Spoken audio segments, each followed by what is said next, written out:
அடுத்தது கட்டபொம்மனை பத்தி தான் பார்க்க போறோம்.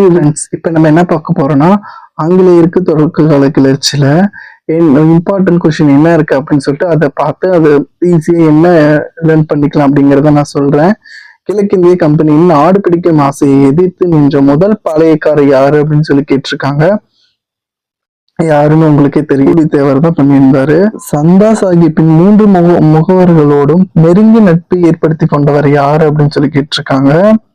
அதுவும் பூலிதேவர் தான் வந்து பண்ணியிருப்பாரு. அடுத்து என்ன, சிவசுப்ரமணியர் எங்கு தூக்கில் இடப்பட்டார் அப்படின்னு சொல்லி கேட்டிருக்காங்க. நாகலாபுரத்துலதான் வந்து தூக்குல போட்டிருப்பாங்க. திருச்சிராப்பள்ளி சுதந்திர பிரகடனத்தை வெளியிட்டவர் யார் அப்படின்னு சொல்லி கேட்டிருக்காங்க.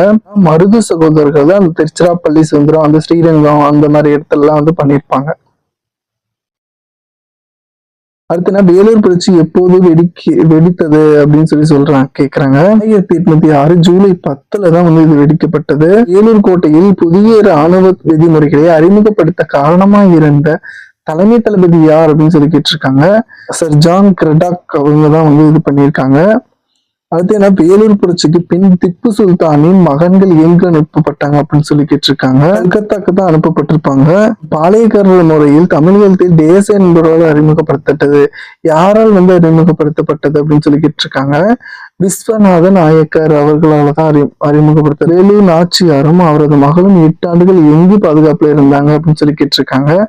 கோபால நாயக்கர் அப்படிங்கிற இவங்களோட தான் அதுக்கப்புறம் தான் இருந்திருப்பாங்க.